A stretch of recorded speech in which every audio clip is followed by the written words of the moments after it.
मी आलोय शिरूर तालुक्यातील वरुडे गावामध्ये. या वरुडे गावामध्ये एक अतिशय दुर्दैवी आणि खळबळजनक घटना घडलेली आहे. झालं असं का या गावामधले राहणारे जे बाळासाहेब तांबे 43 वर्षे होते, ते याच ठिकाणी हे त्यांचं घर आहे. हे घर दाखवा तुम्ही. या घरामध्ये आईसोबत राहतात. शेजारच्या घरामध्ये त्यांचे भाऊ राहतात. भाऊ माझ्यासोबतच आहेत आता. प्रकाश तांबे त्यांचं नाव आहे. त्यांनी फिर्याद दिली आहे. त्यांच्या भावांचा याच ठिकाणी ह्या ओट्यावर गळ्यावर मानेवर कोयता मारून एका अल्पवयीन मुलाने निगृण पद्धतीने खून केलेला होता. अतिशय निगृण ही घटना होती आणि खळबळ उडवली आहे पूर्ण जिल्ह्यामध्ये. तुम्ही पोलीस स्टेशनमध्ये फिर्याद नोंदवली. नक्की काय झालं होतं तेव्हा? 8 तारखेला 1:30 वाजता घटना घडली वाजता. आम्ही दोघं जण माझं कुटुंब बायकोन मुली आतमध्ये झोपलो होतो. म्हातारी आणि बारका गडी इथं वाट्यावर झोपली होती. मग त्याच्यानंतर ती घटना झाल्याच्या नंतर मग म्हातारीने बाहेरून गडी लावली होती. झालं काय? आवाज ऐकू आला का? तुम्ही झोपले होते? म्हातारी आम्ही झोपत होतो. म्हातारी ही करायला आरडाओरडा करायला लागली. ती मग म्हातारीने मग मी म्हणलं काय झालं म्हणून दरवाजा गेलं तर बाहेरून गडी लावलेली होती. मग म्हातारीनेच कडी उघडली. बाहेरून कडी होती? हा, पाठीमागे दरवाजा आहे का तुमचा? पाठीमागे दरवाजे त्याला कडी लावलेली होती. म्हणजे त्या आरोपीने त्याला दोन्ही याला कडी लावली? दोन्ही गेला गडी लावली होती. आरडाओरडा झाल्याच्या नंतर काय तुम्हाला दिसलं काय? काय मग आरडाओरडा झाल्या. मग म्हातारीला म्हणलं दर उघड. मी दरवाजा घे करायला आलो. म्हातारीने मग दरवाजा उघडला आणि मग आम्ही बाहेर आलो. आणि मग बाहेर आलो तर भाऊ रक्ताच्या तारोळ्यात पडलेला होता. कुठं जरा ठिकाण दाखवा. इथं. इकडून या पायऱ्यांवर. ह्या आई आहे ना? हां, म्हणजे इथं झोपले होते तुमचे बंधू बाळासाहेब. वर येता का वर? या तिकडून. म्हणजे इथं ते झोपले होते आणि झोपल्याच्या नंतर जो हल्लेखोर जो अविधी संघर्षित बालक आहे, त्याचं वय 17 वर्ष 8 महिने आहे. त्याने कोयत्याने इथं घाव टाकला गळ्यावर झोपलेल्या अवस्थेमध्ये. हां, इकडं आणि तिकडे पाय होता. मग तो असाच खाली पडला. आणि तुम्ही तिथं राहिले त्या घरात आणि आई इथं? आई इथं आणि आई इथं झोपली होती.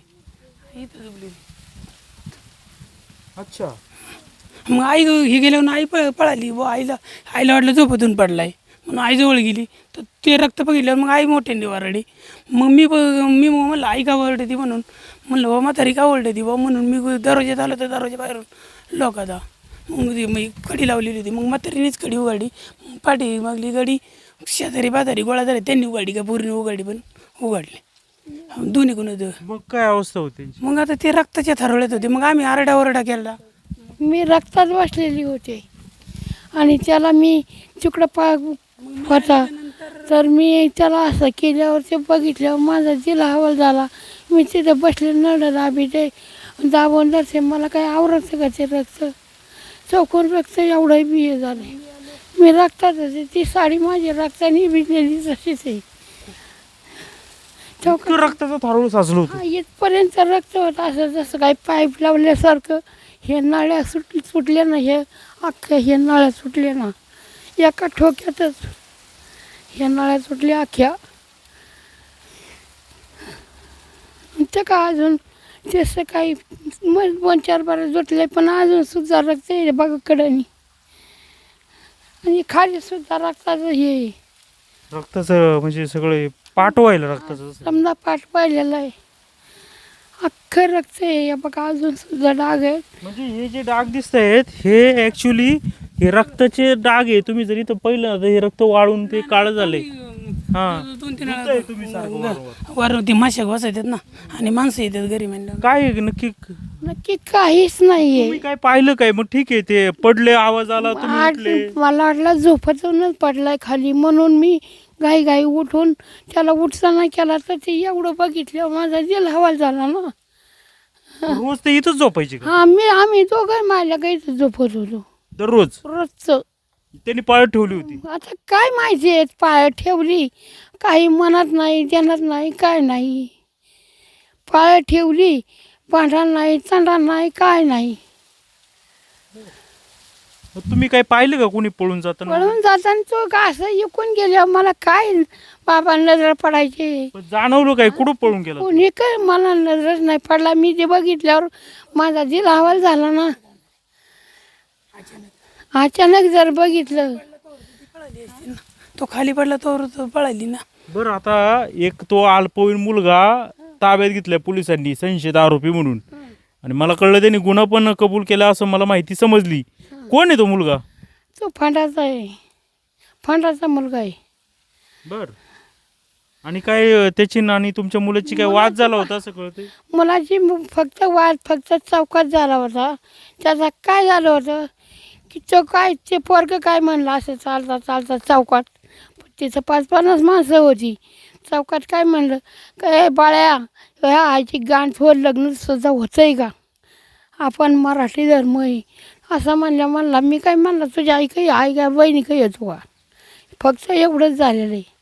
तुमच्या मुलाचं लग्न झालं नव्हतं का? नव्हतं. 43 वय होतं त्यांचं. हो, त्याचं 43 वय होतं, पण ह्या गरिबीच्या लायकीने माझं त्याचं लग्न झालं नाही आणि हे नाही.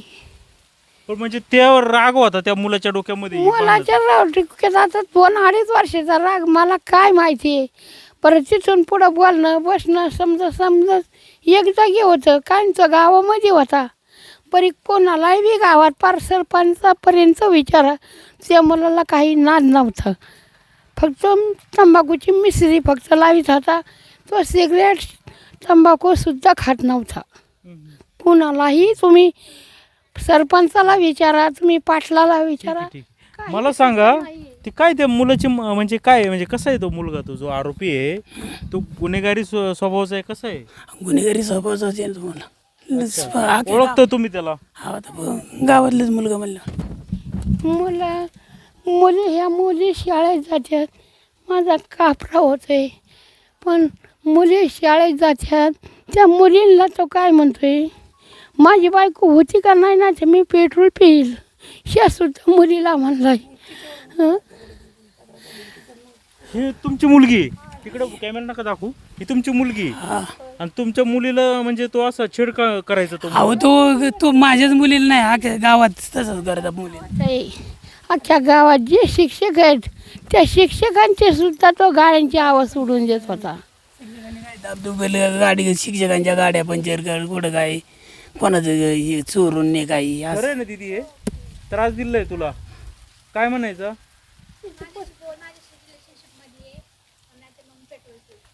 माझ्याशी रिलेशन मध्ये आहे, मी पेट्रोल पिईल असं तो या मुलींना धमकी द्यायचा. आणि मी थोडा गरीब स्वभावाचा आहे ना, त्याच्यामुळे मग आमच्या बारक्या गाडी नित्याच तिन्ही बारक्या गाडीला सांगितलं ना आमच्या.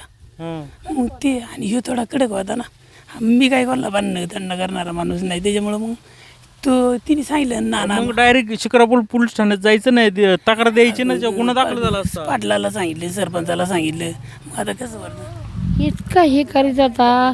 हे करून गेला तरी तो संध्याकाळी काय म्हणला पोलिसांच्या पशी, म्हणला आज काय कोणती बरोबर ताकद आहे बाहेर झोपायची. हां, एवढी घटना केली तरी हे सरकारने हे काहीतरी करायचं पाहिजे, नाही तर अख्या बायांना सुद्धा टणटण उडायला लागल्यात. का एवढंसं पोरग गावाला आवरत नाही का? हां, एवढंसं पोरग आज एवढं पोरग 11वीला म्हणा गेलं, पण एवढंसं पोरग आज गाव एवढी छळ करते म्हणलं, हे उद्या काय करेल? तुला 12वीला होता का तू? आता 12वीला गेलाय. काय वर्गामध्ये काय कसं काय वागायचा तो? एक मिनिट. हां, हे बघा ती म्हणतीये की शिक्षकांच्या गाडीची हवा सोडणं, शिक्षकांना काय देणं, नंबर प्लेट तोडणं, अजून शाळेतून काढून ठेवला होता. अच्छा, मुलींना छेडछाडी करायचा. आणि ते संगत कशी होती?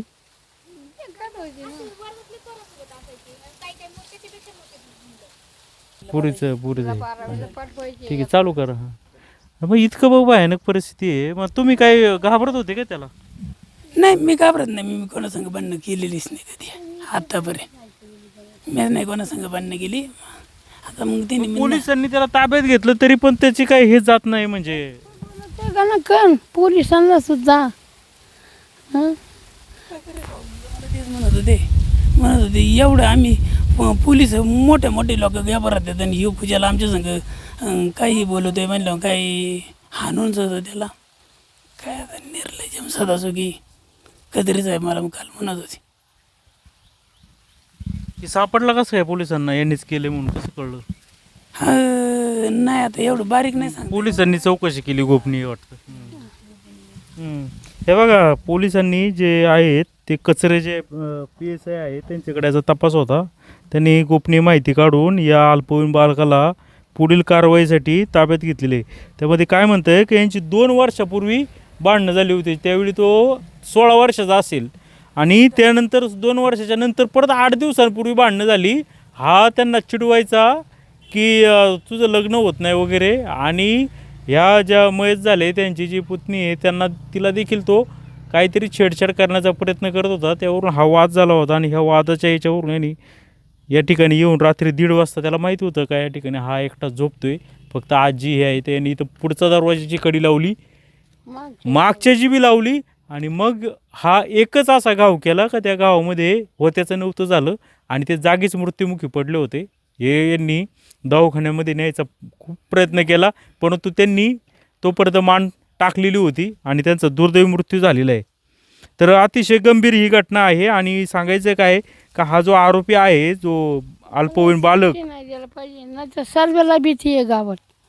तो जर सोडला ना सर्वेला गावात भीती आहे ना. आत्ताच माणसं टणटणा उडायच्या रानात झाला आणि घरी सुद्धा दिवसा जर भीती वाटायची म्हणल्यावर रात्राचं काय बी माणसं टणटणा उडायच्यात. याची सोय झालीच पाहिजे. असं आहे की जे अल्पवयीन आरोपी आहेत त्यांच्याबाबत हे कायदा आहे तो अत्यंत शिथिल आहे आणि त्याचा गैरफायदा हे जे अल्पवयीन बालक आहेत, आता याला बालक तरी कसं म्हणायचं कारण की कायदा म्हणतो यांना बालक आहे परंतु हा या व्यक्तीने मर्डर केलेला आहे. मर्डर करून देखील तो व्यवस्थित पोलिसांना देखील हे करतोय. तो दम देतोय पोलिसांना पण. काय दम देतो आता तिथं त्याचं असेल काय. काय बा कोण झोपते बाहेर मी पाहतो असं काय म्हणत नाही नाही आज काय म्हणलं आता काही ताकद नाही व्हायची ओरडीची कोणची बाहेर झोपायची. डिपार्टमेंटलाच म्हणत होतं कचरे साहेबांनाच म्हणत होता डायरेक्ट. आणि कायदेच असे ते अल्पवयीन यांचे का तो वाजून 1-2 महिन्यांनी सुद्धा ते बाल सुधारगृहामध्ये त्यांना ठेवावं लागतं. तो तिथूनच सुटल आणि पक्का आरोपी होईल. यांना शिक्षा सुद्धा करता येत नाही कारण की बालकाने गुन्हा केलेला त्याच्यावर शिक्षा करता येत नाही. त्याचा हा गैरफायदा घेतला जातो. याच्यामध्ये यांचा एक मुलगा घेणं न देण्याचा क्षुल्लक कारणापोटी त्यांनी त्या जीवाला मुकलेला आहे आणि तुमची मागणी आहे का त्याला कठोर कारवाई व्हावी? कठोर कारवाई व्हावी अशी मागणी. सगळ्या गावाला भीती आहे. स्वतः आमचा सरपंच एवढा मोठा आहे तरी तो म्हणतो का सरपंच काय माझी उपटीतोय. इतक्यापर्यंत गेलेला आहे. पुरी तर बाहेर निघल्या का मोठ्याने आरडणार ताईची गाणं ताईची बघ असं म्हणायचं. त्याचे आईबाप काय करतात? काय नाही ते निर्लज्जम सदासुखी. ती किती लांब राहतो तू? चिचुली रस्त्याला आहे 1 किलोमीटरच्या अंतर आहे. इथंच गावाच्या वरला कोणी पडेल. इतकं त्रास आहे गावाला? नाही मी गावाला तर मी कोणाचं काही चोरून ने कुठं काय कर कोणाचं संडाचं भांडायचं नाही कुठं काय. अख्ख्या गावाला भीती वाटावं लागली. बाया सुद्धा बियायला लागल्या आणि पोरी अशा सर्व पोरी निश्चय अशा टणटणा उडायच्यात. हे पोरी घराने एकटे शिरत नाहीत. पाणी जे म्हणलं तरी देत नाहीत. म्हणतात आम्ही नाही जायचं. बोला काय करायचं. एवढी बिकट परिस्थिती झाली आम्ही काय करायचं आणि गावानी पण काय करायचं. तुम्ही बालक म्हणून त्याला जर सोडून दिला तर तो आज असं गेलं उद्या दुसरं सुद्धा जाऊ शकते. दुसरी सुद्धा जाऊ शकतात. हां आज एवढं जण म्हणतोय म्हणल्या दुसरं ते म्हणणं हे झालं याने काय वाकडं केलं त्याला दुसरं करणार आहे. हां जे कोण कायदे किंवा सत्ताधारी लोक पाहत असतील व्हिडिओ या आजींचे शब्द लक्षात ठेवा. ते काय म्हणतात बालक म्हणून याला सोडून दिल्याच्या नंतर हा आणखी लोकांचे जीव घेईल. मग घेणारच ना. 18 वर्षापेक्षा जो कमी वय त्याला बालक म्हणायचं तर हा कायद्यामध्ये जे आहे तो बदल केला पाहिजे. किमान 16च्या खालच्याला बालक म्हटलं पाहिजे कारण की 16पेक्षा ही काही जी मुलं आहेत हे अतिशय गुन्हेगारी याचे आहे. तर कायदा या ठिकाणी बदलायची गरज निर्माण झालेली आहे. यांनी एका गावामध्ये यांच्या मुलाचं मान तोडली. मान म्हणजे आखी तोडली, फक्त माग काचाड राहिलं होतं एकाच गावात. 2 बोटं शिरत होते इथं. एवढंच राहिलं होतं फक्त. बाबा एवढं माझ्या एकावानी आहे तू मुली का म्हणूच नाही, एवढंच राहिलं होतं. अख्खं दोन्ही हात असं जात होतो नरड्यामध्ये. माझं इतकाला हात भिजलेलं होतं दाबून धरलं तर. मग काय करायचं, हे वर्ग गाळपाट 2 लेकरं मागं, आईला त्याच्या उठसा बसता येत नाही, तिला लग सुद्धा आम्हाला न्यावं लागायची. इतकी परिस्थिती बिकट आहे. आणि माझ्या हातापायाचा कापरा झालेला आहे. ते रक्त बघून आणि बाबाला आवळून धरून मी काय करणार. याचा नाही करायलाच पाहिजे. ह्या पोराला बघितलं, दारोगाडा बघितलं आणि चक्कर आली तर 2 तास वर्ग माझं जीवन नव्हतं. दोन्ही जर गेली असते तर मी काय बघितलं असतं. या लेकरांनी काय केलं असतं दोन्ही, आणि त्या बायकोनी पण काय केलं असतं. शिवाई न्यूज, वरुडे गाव, तालुका शिरूर, जिल्हा पुणे.